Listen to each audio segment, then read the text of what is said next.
जगन्नाथ साहू एबे अवसर प्राप्त विज्ञान शिक्षक ईश्वर चंद्र हाईस्कल बहुत दिन गोटे स्वप्न थिला ये अवसर पर मोर जो इंग्राजी गल्प गुड़िक विभिन्न पत्र पत्रिकार प्रकाशित होती सेगुड़ाक कौटी हजिजीव लुचिजीव तेणु गोटे मालार गुंथबार गोटे स्वप्न थिला जे गोटे मालार मु गुंथबी आज से स्वप्न आज्ञा सफल होती पुरातन छात्र संघ सौजन्य से एमती आडंबर आयोजन करेंगे एवं से बाबद संबर्धित करेंगे यहाँ मो कल्पनार बाहर थिला केवल मत से डाकी जे सार आप निश्चय आज आसवे और मुझे दिन 9टा बेलू आसी पहुँचली देखिली किसी आयोजन होती मो तरफ आंतरिक कृतज्ञता जनइबी पुरातन छात्र संघर कर्मकर्ता मानक एवं पुरातन छात्र मानक एवर छात्र मानक एवं सहित योगदान करम विद्यालय शिक्षा परिवार समस्त कर्मचारी वृंद समस्त सहयोग मुझे निजक आज धन्य मन करुच्ची अवहेलित मन करूनी आज्ञा जगन्नाथ आशीर्वाद मो उपर थिला तेणु मुझे बहुत बहुत खुशी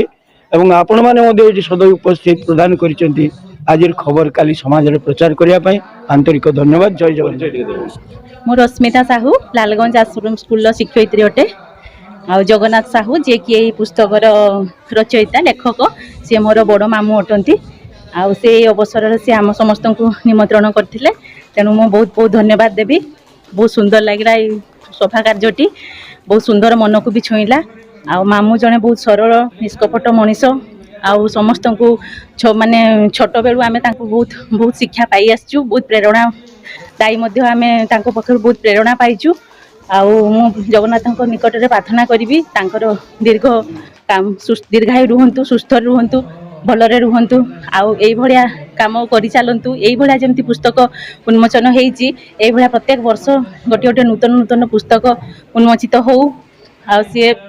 विभिन्न प्रकार प्रतिभार अधिकारी केवल जे सी साहित्य ये नुहे सी साइंस बिहाइंड मिराकिल विभिन्न प्रकार मैजिक माध्यम विज्ञान को दर्शाई बहुत लोकंर जनप्रिय होती मयूरभंज जिलार कोण अनुकोण समस्ते जानी आउ एतिकी कोई पूर्णचंद्र सेठी जिला शिक्षा अधिकारी मयूरभंज आज कार्यक्रम थिला